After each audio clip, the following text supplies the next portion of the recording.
नमः शिवाय। जय श्री हरि। आज मार्गशीर्ष यानी अघन मास की अमावस्या तिथि पर आप सुनिए अमावस्या की व्रत कथा।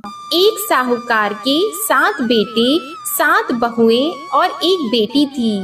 साहूकार के घर एक ब्राह्मण भिक्षा मांगने आता था। ब्राह्मण को साहूकार की बहू भिक्षा देती थी तो वो ले लेता था, लेकिन जब बेटी भिक्षा देती थी तब वह भिक्षा नहीं लेता था और कहता कि बेटी तुम सुहागन तो हो, पर तुम्हारे भाग्य में दुख लिखा है। यह बात सुनकर बेटी को चिंता होने लगी और उसका शरीर कमजोर होने लगा। तब एक दिन उसकी माँ ने उससे पूछा कि बेटी तुम इतनी चिंता क्यों करती हो और इन दिनों इतनी कमजोर क्यों दिखाई देती हो। तब उसने बताया कि एक ब्राह्मण भिक्षा मांगने आता है जो कहता है कि बेटी तुम सुहागिन तो हो, पर तुम्हारे भाग्य में दुख लिखा है। यह बात सुनकर उसकी माँ ने कहा कि अगर वो ऐसा कहता है तो मैं कल सुनूंगी। अगले दिन जब वह ब्राह्मण फिर से भिक्षा लेने आया तो उसकी माँ छुप कर बैठ गई। जब बेटी भिक्षा देने लगी तो ब्राह्मण ने फिर से वही बात बोली। इतनी बात सुनकर उसकी माँ बाहर निकलकर आई और बोली, एक तो हम तुम्हें भिक्षा देते हैं और तुम ऊपर से हमें कोसते हो। तब ब्राह्मण बोला कि मैं कोसता नहीं हूँ, जो सच है वही बोलता हूँ, जो इसके भाग्य में लिखा है वही कहता हूँ। तब माँ ने ब्राह्मण से कहा कि तुम्हें यह पता है कि इसके भाग्य में दुख लिखा है, तो यह भी बता दो कि यह कैसे दूर होगा। तब ब्राह्मण बोला कि 7 समुंदर पार एक सोना धोबन रहती है जो सोमवती अमावस्या का व्रत करती है। अगर वह आकर अपना फल दे दे तो इसका निवारण हो सकता है, नहीं तो विवाह होते ही इसके पति को सांप डस लेगा। यह बात सुनकर माँ बहुत रोने लगी और सोना धोबन की तलाश में जाने लगी। चलते चलते रास्ते में तेज धूप पड़ने लगी तो साहूकारनी एक पीपल के पेड़ के नीचे बैठ गई। उस पीपल के पेड़ में एक गरुड़ पक्षी का घोंसला था जिसमें गरुड़ का छोटा बच्चा रहता था। साहूकारनी को घोंसले के पास एक सांप जाता हुआ दिखाई दिया तो उसने उस गरुड़ के बच्चे को बचाने के लिए उस सांप को मारकर ढाल के नीचे रख दिया। जब गरुड़ और पंखनी आए तो घोंसले के पास खून देखकर क्रोधित हो उठे और साहूकारनी को चोंच मारने लगे। तब साहूकारनी बोली कि मैंने तो तुम्हारे बच्चे की जान बचाई है। यह सांप तुम्हारे बच्चे को डसने वाला था तो मैंने इसे मार कर गिरा दिया। गरुड़ ने सांप की ओर देखकर कहा कि तुमने हमारे बच्चे की जान बचाई है, अब तुम्हें जो मांगना है मांगो।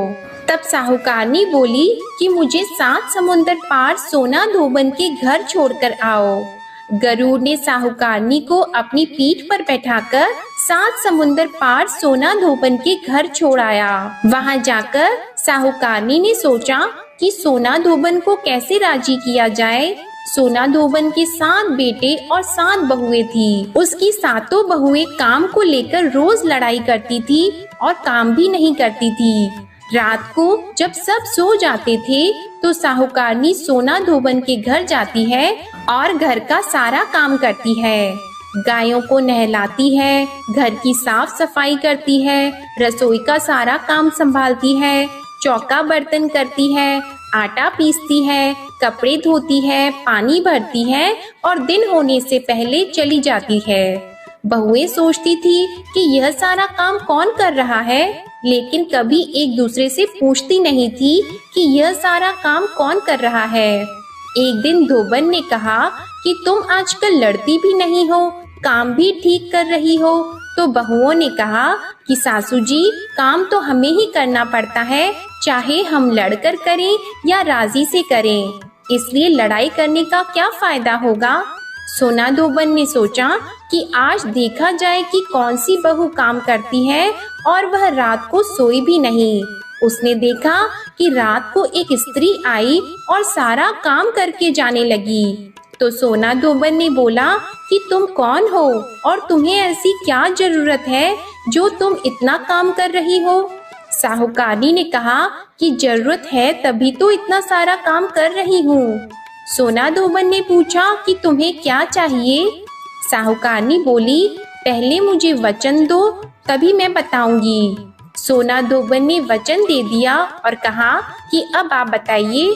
साहूकारनी बोली कि मेरी बेटी के भाग्य में दुख लिखा हुआ है, इसलिए आप चलकर उसका सुहाग दे दो और अपना सोमवती अमावस्या का फल दे दो।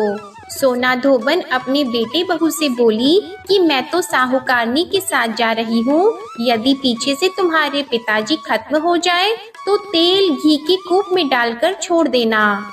फिर दोनों जने साहूकारनी के घर चली जाती है। साहूकार की बेटी का ब्याह होने लगा तो दूल्हा फेरों में बैठ गया। सोना धोबन दूल्हे के घुटने के पास कच्चा करवा रखकर उसमें दूध डालकर और तात का तार लेकर बैठ गई। थोड़ी देर बाद सांप दूल्हे को डसने के लिए आया। सोना धोबन ने करवा आगे रखा और तार से बांध दिया, लेकिन दूल्हा डर के मारे मर गया। और तब सोना धोबन ने टीके में से रोली निकाली, मांग में सिंदूर निकाला, आंख में से काजल निकाला और मेहंदी निकालकर छोटी अंगुली से छींटे मारे और बोली कि आज दिन तक मैंने जितनी सोमवती अमावस्या करी है उनका फल तो साहूकार की बेटी को लग जाए, और आगे जो मैं सोमवती अमावस्या का व्रत करूं उसका फल मेरे परिवार को लगे। इतना कहते ही दूल्हा जीवित हो गया और सब सोमवती अमावस्या की जय जय बोलने लगे। सोना धोबन वापस जाने लगी। तब साहूकारनी ने कहा कि तुमने मेरे जवाई को नया जीवन दिया है, इसलिए तुम कुछ भी मांग लो। तब सोना धोबन बोली कि मुझे तो कुछ भी नहीं चाहिए, सिर्फ एक हांडी दे दो। वह हांडी लेकर चली जाती है और रास्ते में सोमवती अमावस्या आती है तो सोना धोबन हांडी की 108 परिक्रमा लगाकर पीपल के पेड़ के नीचे गाड़कर घर आ जाती है। घर आकर वह देखती है तो उसका पति मरा हुआ तेल और घी के रूप में पड़ा है। तब वह टीके में से रोली निकालती है, मांग में से सिंदूर निकालती है, कोया में से काजल निकालती है, नुम्बा में से मेहंदी निकालती है, चिटली अंगुली से छींटे देती है और बोलती है, मैंने जो रास्ते में सोमवती अमावस्या की है उसका फल मेरे पति को लग जाए। इतना कहते ही सोना धोबन का पति उठकर बैठ गया और घर पर एक ब्राह्मण ज्योतिष आया और बोला कि जजमान सोमवती अमावस्या को मुझे दक्षिणा दीजिए। सोना धोबन बोली कि मुझे तो सोमवती अमावस्या रास्ते में आई थी तो मैंने कुछ भी नहीं किया, जो कुछ भी किया वह सब पीपल के नीचे ही गाड़ दिया। ज्योतिषी ब्राह्मण ने वहां जाकर खोद कर देखा तो उसे 108 सोने के सिक्के मिले। ज्योतिषी ब्राह्मण सबको घर ले आया और वो सोना धोबन से बोला कि इतना कुछ किया और मुझे बोला कि कुछ भी नहीं किया है। तो सोना धोबन बोली कि यह तो तुम्हारे भाग्य से ही हुआ है, इसलिए इसे तुम ही ले जाओ। ब्राह्मण ज्योतिषी बोला कि मेरा तो इसमें चौथा ही हिस्सा है, बाकी आपका जो मन हो उसे दे दो। सारी नगरी में उसने बोल दिया कि सब सोमवती अमावस्या का व्रत कीजिए। हे सोमवती अमावस्या, जैसा साहूकार की बेटी को सुहाग दिया वैसा सबको देना। सोमवती अमावस्या की कहानी कहने वाले को, सुनने वाले को और हुंकार भरने वाले को और अपने पूरे परिवार को देना। बोलिए अमावस्या माता की जय। अब आप सुनिए अमावस्या और पूर्णिमा की ये कहानी। किसी राज्य में एक राजा और रानी रहा करते थे। उनकी एक बेटी का नाम अमावस्या और दूसरी बेटी का नाम पूर्णिमा था। पूर्णिमा बहुत ही धार्मिक प्रवृत्ति की थी। वह हमेशा पूजा और पाठ किया करती थी और गाय की सेवा किया करती थी और सारा काम करती थी, और अमावस्या की पूजा पाठ में कोई रुचि नहीं थी। वह कभी भी पूजा पाठ नहीं करती थी और ना ही कोई काम किया करती थी। लेकिन दोनों बहनें एक दूसरे को बहुत प्यार करती थी। लेकिन राजा और रानी का व्यवहार पूर्णिमा के प्रति अच्छा नहीं था। वह अमावस्या को चाहते थे और अपने दोनों पुत्रों को प्यार करते थे और उन दोनों का ही ख्याल रखते थे। धीरे धीरे समय बीतता है और राजा और रानी के बच्चे बड़े हो जाते हैं। राजा अपने बेटों का विवाह कर देते हैं और राजा की दोनों बेटियां भी बड़ी हो जाती हैं। फिर सब राजा से कहते हैं कि अब इनका विवाह भी कर दीजिए। राजा कहते हैं हाँ, विवाह तो करना ही है। तब रानी राजा से कहती है कि पूर्णिमा का किसी बड़े घर में विवाह मत करना, क्योंकि इसे तो काम करना पसंद है, गाय की सेवा करना पसंद है, भजन और कीर्तन तथा कथा कहानियां सुनना पसंद है, पूजा पाठ करना पसंद है। अगर यह बड़े घराने में गई तो ये सब नहीं कर पाएगी, इसलिए इसकी शादी किसी गरीब के घर में ही कर दीजिए। राजा ने कहा ठीक है, और राजा पूर्णिमा के लिए रिश्ता तलाशने लगे। अंत में राजा ने एक गरीब के घर में पूर्णिमा का विवाह तय कर दिया। तब रानी ने कहा महाराज, अमावस्या भी तो विवाह के योग्य है, इसके लिए भी वर देखिए और दोनों बहनों का विवाह साथ साथ कर दीजिए। राजा ने उसी गांव के राजा के बेटे के साथ अमावस्या का विवाह तय कर दिया। राजा ने रानी को बताया तो वह बहुत खुश हुई और मन में यह सोचने लगी कि अब देखते हैं कि पूर्णिमा गरीब के घर कैसे रहती है, बहुत पूजा पाठ करती है, देखते हैं इसके भगवान इसकी क्या मदद करते हैं। फिर समय आने पर राजा ने अपनी दोनों बेटियों का विवाह कर दिया।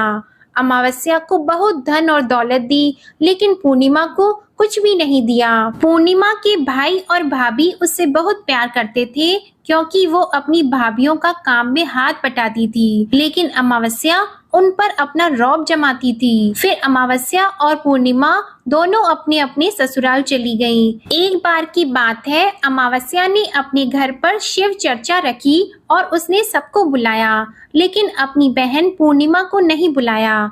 तब पूर्णिमा अपने दरवाजे पर बैठी थी तो गांव की औरतों ने कहा कि तुम्हारी बहन के घर शिव चर्चा है, तुम नहीं जाओगी? तब पूर्णिमा ने कहा नहीं, मैं नहीं जा रही, क्योंकि मेरी बहन ने मुझे नहीं बुलाया तो मैं कैसे जा सकती हूँ। तब गांव की औरतों ने कहा कि नहीं बुलाया तो क्या हुआ, पूजा पाठ है, तुम चलो हमारे साथ। गांव की औरतों की बात मानकर पूर्णिमा शिव चर्चा में चली गई। जब अमावस्या ने पूर्णिमा को आए हुए देखा तो वह गुस्से से बोली कि जब मैंने तुम्हें नहीं बुलाया तो तुम मेरे घर क्यों चली आई हो? अब आ ही गई हो तो चुपचाप एक जगह बैठे रहना, इधर उधर मत घूमना। उसने पूर्णिमा की गरीबी का बहुत मजाक उड़ाया।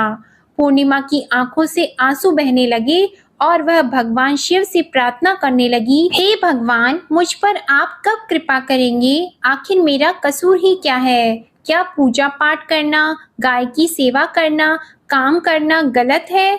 भगवान अब मुझ पर रहम कीजिए। इस तरह वह भगवान से विनती करती रही। शिव चर्चा पूरी हो गई और अमावस्या ने सबको प्रसाद दिया, लेकिन पूर्णिमा को प्रसाद नहीं दिया, तो वहां से बिना प्रसाद के वह वापस आ गई और रास्ते में सोचती रही कि घर पर बच्चे प्रसाद मांगेंगे तो मैं उन्हें क्या दूंगी। फिर उसके मन में विचार आया कि क्यों न अपने भाई और भाभी से मिलकर आ जाऊं। फिर वे अपने पति और बच्चों को बताकर अपने मायके जाने के लिए निकल गईं। चलते चलते उसे एक तुलसी का पेड़ मिला।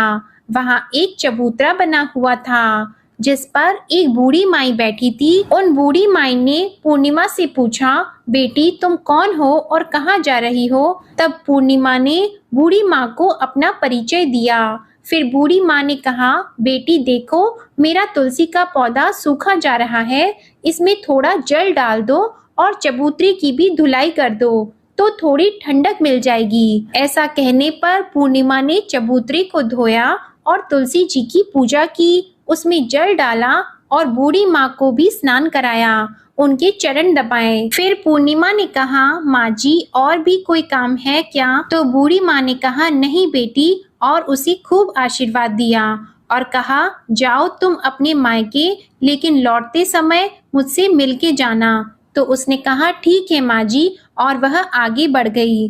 चलते चलते रास्ते में उसे एक शिव मंदिर मिला। वहां भी एक चबूतरा था उस पर एक बूढ़े बाबा बैठे थे। वो कोई और नहीं, स्वयं भगवान शिव थे। लेकिन पूर्णिमा ने उन्हें पहचाना नहीं। बूढ़े पापा ने कहा कि तुम कौन हो बेटी? तब पूर्णिमा बोली, क्या बात है बाबा? तब उन बाबा ने कहा, बेटी क्या तुम इस मंदिर की साफ सफाई कर दोगी? बहुत गंदा हो गया है और चबूतरा भी धोना है, और मेरे नहाने के लिए 2 बाल्टी पानी भी भर देना, तो तुम्हारा बहुत एहसान होगा। पूर्णिमा ने खुशी खुशी सब काम कर दिया और भगवान शिव की पूजा भी की। थोड़ा और आगे चली तो उसे काली माँ का मंदिर मिला। काली माँ भी एक बूढ़ी माँ के रूप में वहां बैठी थी और पूर्णिमा से कहा, बेटी तुम कौन हो? तब पूर्णिमा ने अपना नाम बताया और कहा, क्या बात है माँ जी? तब बूढ़ी माँ ने कहा, बेटी यहाँ सब लोग पूजा पाठ करके चले जाते हैं, कोई मंदिर साफ नहीं करता। देखो मंदिर कितना गंदा हो गया है, जरा इसकी साफ सफाई कर दो। पूर्णिमा ने मंदिर की साफ सफाई की, माँ का श्रृंगार किया, पूजा की। उसके बाद बूढ़ी माँ को स्नान कराया और हाथ पैर दबाए। फिर वह आगे बढ़ी तो एक उसे नदी मिली। वहां भी एक बूढ़ी माँ बैठी थी। वो कोई और नहीं, गंगा मैया थी। उन्होंने कहा, बेटी कौन हो तुम? तब पूर्णिमा ने उन्हें अपना नाम बताया और बूढ़ी माँ ने कहा, बेटी यहाँ सब स्नान तो करते हैं लेकिन कोई साफ सफाई नहीं करता, तुम यहाँ की साफ सफाई कर दो। उसने वहां भी सफाई कर दी। फिर वह बूढ़ी माई भी उसे आशीर्वाद देती है। इसके बाद पूर्णिमा नाव में बैठकर नदी के उस पार जाती है। नाव में फूल बिछे होते हैं और वह फूल की नाव में बैठकर अपने मायके पहुंच जाती है। भाई और भाभी को देखकर वह बहुत खुश होती है और उसकी खूब खातिर होती है। फिर सब खूब बातें करते हैं। सुबह होने पर जब ननद जाने को तैयार होती है तो भाभी उसे एक लाल साड़ी देती है और कहती है, ननद जी इस साड़ी को पहन लो और हाँ जल्दी जल्दी आया करो, बहुत दिनों के बाद आती हो। तब ननद ने कहा, ठीक है भाभी, आप जब भी मुझे बुलाओगी तो मैं आ जाऊंगी। फिर पूर्णिमा ने लाल साड़ी पहन ली और 16 श्रृंगार कर लिया। भाभीियों ने थैला भरकर उसे सामान और धन गहने दिए। फिर वह घर से निकल जाती है। चलते चलते रास्ते में वही नदी मिली और नाव भी। नाव में बैठकर वह उस पार पहुंची तो वही बूढ़ी माँ ही मिली, जो और कोई नहीं गंगा माँ थी। उन्होंने कहा, आ गई बेटी अपने मायके से? तब पूर्णिमा ने कहा, हाँ माँ जी। तब बूढ़ी माँ ने एक थैला दिया और कहा, इसे ले जाओ। मैं कहाँ रखूंगी, यह बहुत भारी है और इसे रास्ते में खोलना मत, घर जाकर ही इसे खोलना। तब पूर्णिमा ने कहा, ठीक है माँ जी, और वह वहां से जल्दी ही आगे चली तो काली माँ का मंदिर मिला। वहां भी बूढ़ी माँ बैठी थी। उन्होंने भी उसको एक थैला दिया। अब उसके पास 3 थैले हो गए। फिर कुछ और आगे बढ़ी तो उसे मंदिर मिला। वहां भगवान बूढ़े बाबा के रूप में बैठे थे। उन्होंने भी उसे एक थैला दिया। वो लेकर पूर्णिमा आगे बढ़ी तो तुलसी माँ मिली। उन्होंने भी उसे एक थैला दे दिया। अब पूर्णिमा अपने घर पहुंच गई और वह 5 थैले खोलने लगी। सबसे पहले उसने अपने मायके का थैला खोला। उसमें खाने पीने की चीजें थी, कपड़े और गहने थे। उसने खाने की चीजें और कपड़े अपने बच्चों को दिए तो बच्चे उन कपड़ों को पहनकर बहुत खुश हुए। दूसरा थैला जो गंगा माँ ने दिया था उसे खोला तो उसमें सोना चांदी भरा था।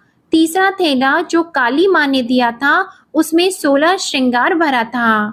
चौथा थैला जो भगवान शिव का था उसमें सब खुशियां थी, धन संपत्ति सब कुछ था। 5वां थैला तुलसी माँ का जब उसने खोला तो उसमें चावल गेहूं सब भरा हुआ था। अब पूर्णिमा के घर किसी प्रकार की कोई कमी नहीं थी। धन संपत्ति, अन्न धन भंडार, उससे उसका घर पूरा भर गया।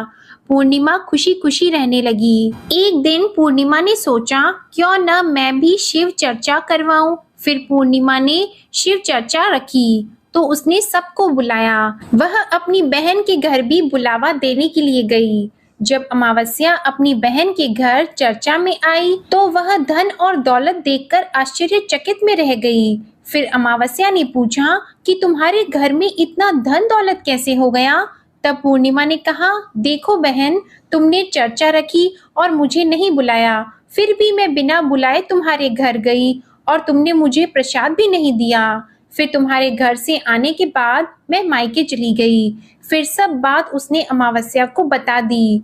अमावस्या ने कहा कि मैं भी जाऊंगी मायके, तुम भी मुझे डांटो और मुझे प्रसाद मत दो। लेकिन पूर्णिमा ने कहा कि भगवान का प्रसाद है, यह तो मैं सबको दूंगी। लेकिन अमावस्या ने प्रसाद नहीं लिया और अपने घर जाकर बच्चों से कहकर अपने मायके के लिए चल दी। चलते चलते उसे तुलसी माँ मिली। उन्होंने कहा, बेटी ये चबूतरा धो दो और तुलसी में पानी डाल दो। तो अमावस्या कहती है, बुढ़िया मैंने इतनी महंगी साड़ी पहन रखी है, ये गंदी हो जाएगी, मैं कुछ नहीं करूंगी। आगे चलकर उसे भगवान शिव जी मिले तो उनसे भी उसने ऐसा ही कह दिया। उससे आगे उसे काली माँ मिली तो उनसे भी उसने वही कहा। फिर गंगा मैया मिली तो उनसे भी अमावस्या ने यही कहा। फिर नाव में बैठी तो नाव में उसे कांटे मिले जो उसके पैर में चुभ गए। फिर वह अपने मायके पहुंच गई। तब उनकी भाभीियों ने उसे देखा और कहा कि यह कहाँ से आ गई? अरे पूर्णिमा के पास तो कुछ नहीं था, इसलिए उसे सब कुछ दिया, लेकिन ये यहाँ क्यों आई है? कोई बात नहीं, अब आ ही गई है तो बैठो, ये तो कुछ काम करवाएगी नहीं। बेचारी पूर्णिमा तो सारा काम करवाती है। अमावस्या खाना खाकर सो गई। सुबह हुई तो अमावस्या ने कहा, भाभी हम जा रहे हैं। तो भाभी ने कहा ठीक है। तब अमावस्या ने कहा, भाभी पूर्णिमा को तो आपने थैला दिया, मुझे कुछ नहीं दिया। तो भाभी ने कहा, जाओ तुम्हारे घर थैला पहुंच जाएगा। फिर अमावस्या चली तो गंगा मैया मिली। गंगा मैया ने कहा कि आ गई बेटी। तो उसने कहा, आपने पूर्णिमा को थैला दिया, मुझे कुछ नहीं दिया। तो गंगा मैया ने कहा, ठीक है जाओ बेटी, हम घर भिजवा देंगे। ऐसे ही काली माँ और भगवान शिव और तुलसी माता ने भी कह दिया। जब वह घर पहुंची तो उसके आंगन में 5 थैले रखे थे। तब अमावस्या उन 5 थैलों को खोलती है तो किसी में मिट्टी, किसी में पत्थर, किसी में सांप और बिच्छू थे। उसने अपना माथा पीट लिया और कहा, हे भगवान, हमें मायके में भी कुछ नहीं मिला और इधर भी कुछ नहीं मिला। फिर अमावस्या दौड़कर पूर्णिमा के पास जाती है और कहती है कि तुझे इतना सब कुछ मिला और मुझे कुछ भी नहीं मिला।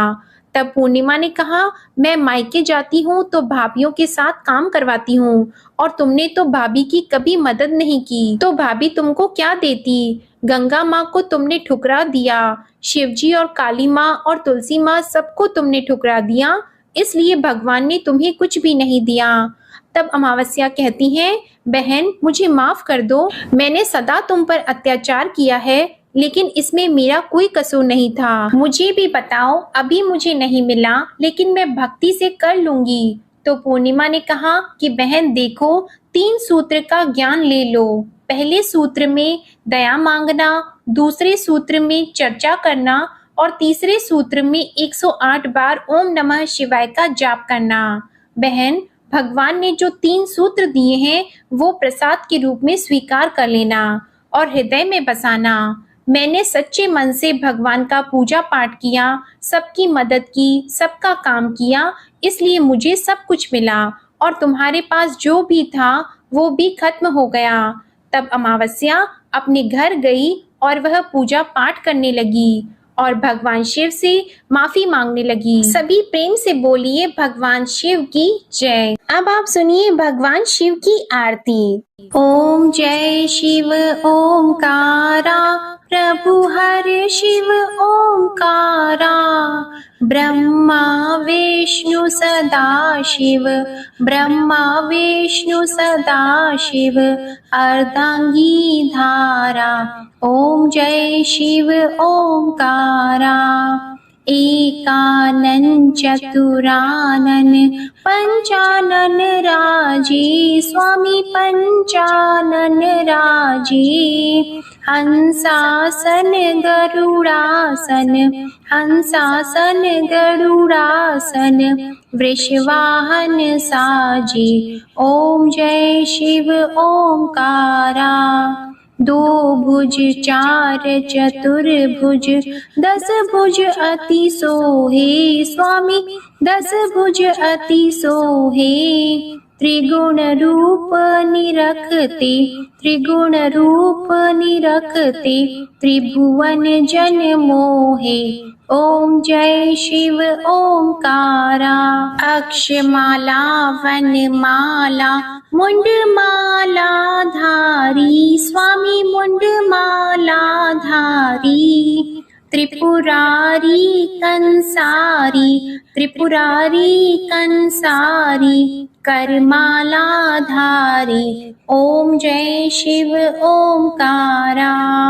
श्वेतांबर पीतांबर बाघंबर अंगे, स्वामी बाघंबर अंगे। सनकादिक गरुणादिक, सनकादिक गरुणादिक, भूतादिक संगे। ओम जय शिव ओंकारा।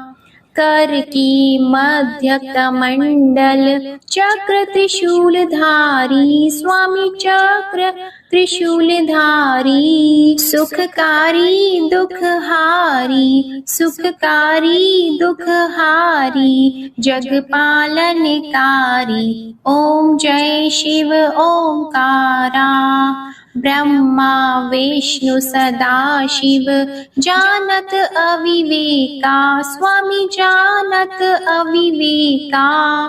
प्रणवाक्षर में शोभित, प्रणवाक्षर में शोभित, ये तीनों एका। ओम जय शिव ओंकारा। त्रिगुण स्वामी जी की आरती जो कोई नर गावे, स्वामी जो कोई नर गावे। कहत शिवानंद स्वामी, कहत शिवानंद स्वामी, मन वांछित फल पावे। ओम जय शिव ओंकारा। ओम जय शिव ओंकारा। बोलिए भगवान शिव शंकर की जय, माता पार्वती जी की जय। आप सभी को आज की कथा पसंद आए तो वीडियो को लाइक करिएगा, शेयर करिएगा, कमेंट में भोलेनाथ जी की जय लिखिएगा और चैनल को भी सब्सक्राइब करिएगा। इसी के साथ आप हमारे चैनल पर मार्गशीर्ष मास महात्म्य की कथाओं को भी जरूर सुनिएगा। ओम नमः शिवाय।